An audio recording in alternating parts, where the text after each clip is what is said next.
In the grand tapestry of the universe, humanity was a mere footnote until they weren't.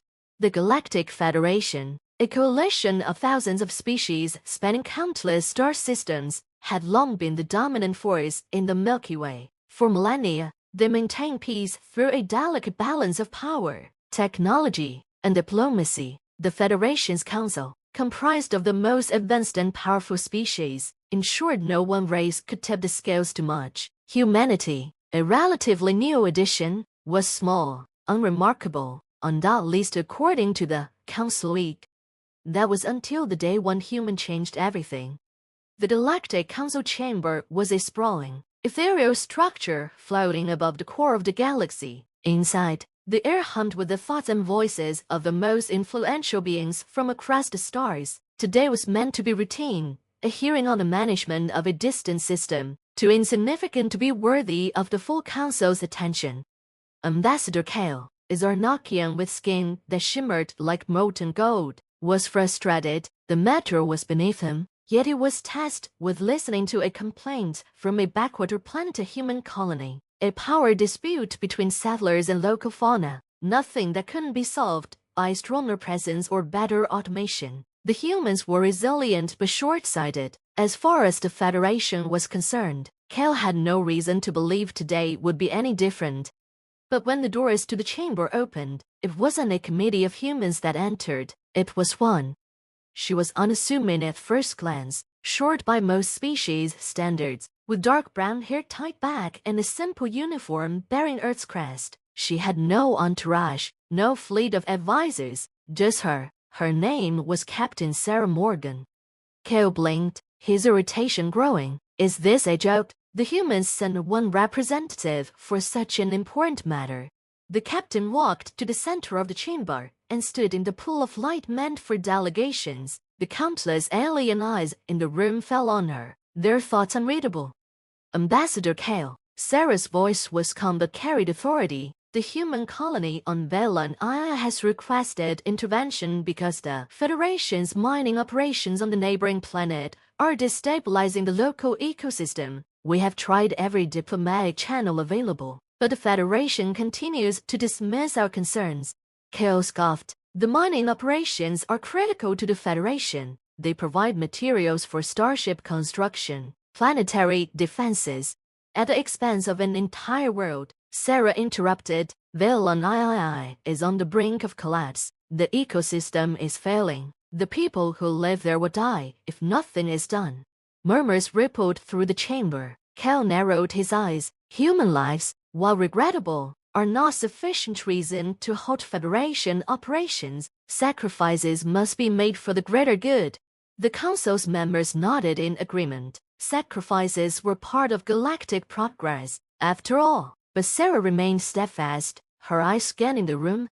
You misunderstand, she said, her tone firm. I'm not here to ask for permission. I'm here to tell you that humanity will no longer stand idly by while the Federation destroys our worlds. We've been patient, cooperative, we've played by your rules. But this time, if you do not cease operations on Velan we will retaliate.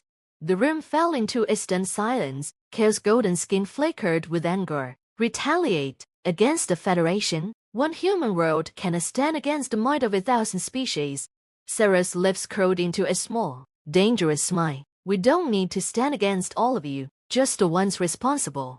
Kale leaned forward, his eyes narrowing. You dare threaten the Federation? I don't need to threaten. I'm telling you what will happen. Sarah's voice was unwavering. You see, you've underestimated humanity. 4 years, we've been quietly learning from you, learning how to navigate your politics, how to reverse engineer your technology, how to build alliances you don't even know exist. Kale's eyes widened. This human couldn't possibly be serious, could they? Sarah stepped forward, her eyes hard. We have allies. Some of your own member species are tired of your arrogance, of your disregard for those you consider lesser. You've pushed us too far, and now, if you do not stop, we will push back. The chamber erupted into chaos, alien voices overlapping in disbelief. How could a single human threaten the Great Federation? How could they even hope to retaliate? Kale slammed his hand down on the podium. Silence in the room. His voice seethed with contempt. You think you can't defy the Federation? You think one human can't spark a rebellion? Sarah's eyes met his, calm and resolute. One human, she said quietly, can be the spark that changes everything. In the days that followed, the Galactic Council dismissed Captain Sarah Morgan's threat as bravado. They believed humanity could do little to challenge their might, but they were wrong.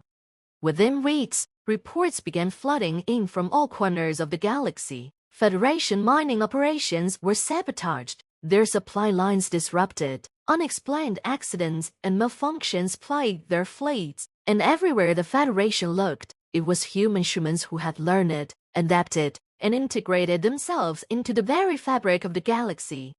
Humanity had become more than just another species in the Federation. They had become the catalyst for change.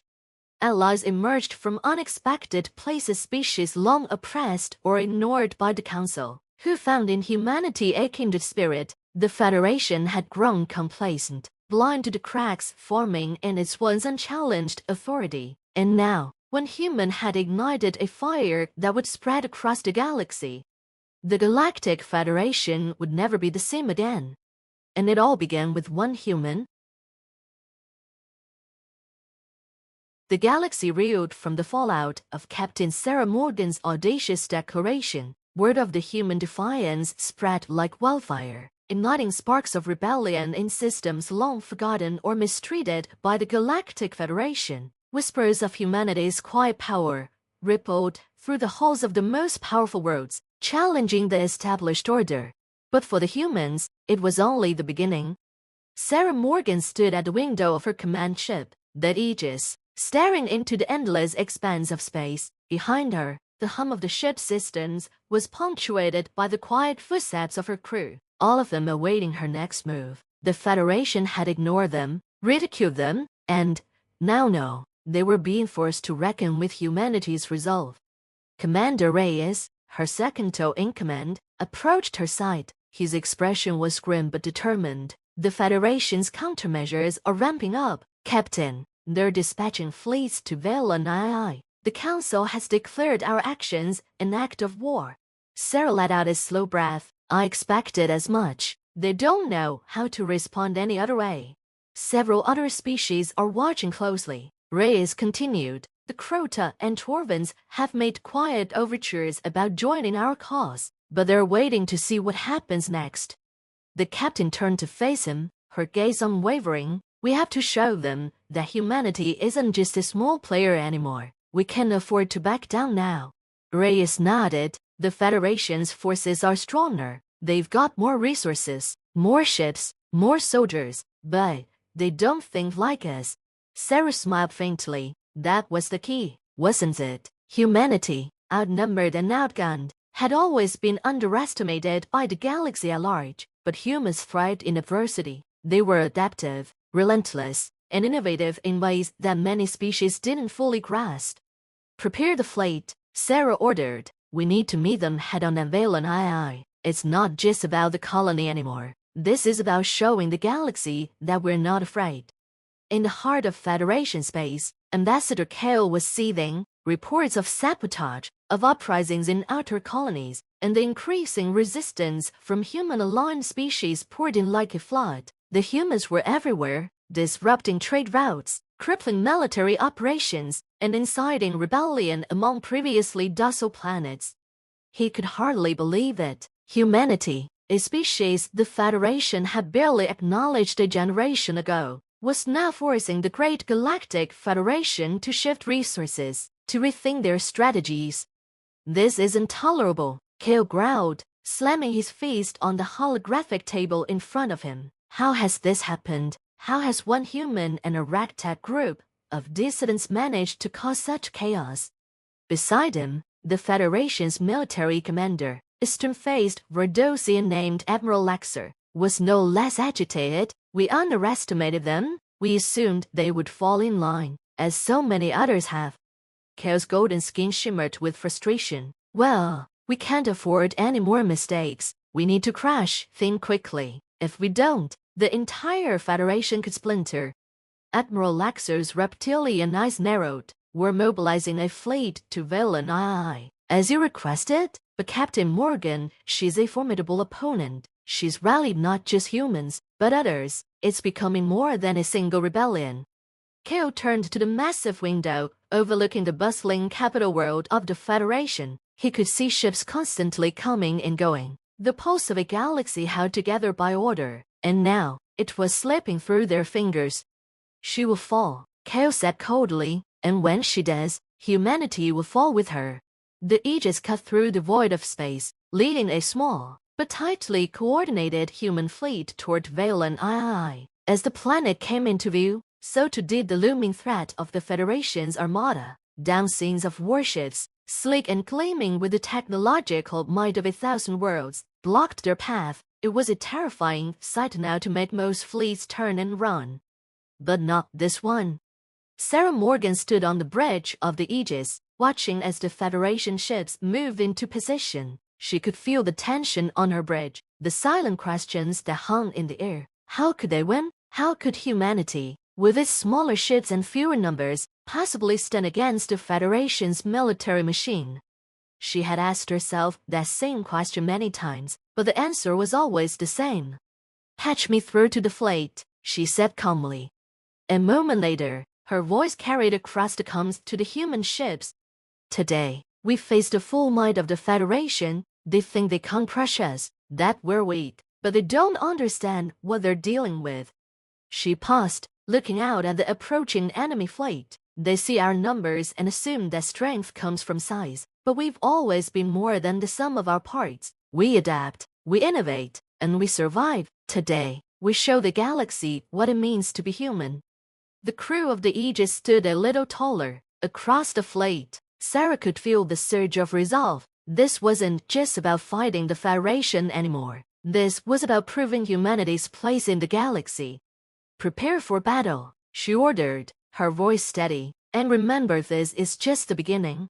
The battle over Valen II was unlike anything the Federation had expected. The humans, outnumbered and outgunned, fought with a ferocity and ingenuity that caught even the most experienced commanders off guard. They used tactics that defied the Federation's conventional strategy, shooting and retreating, laying traps, exploiting weaknesses in the Federation's formations.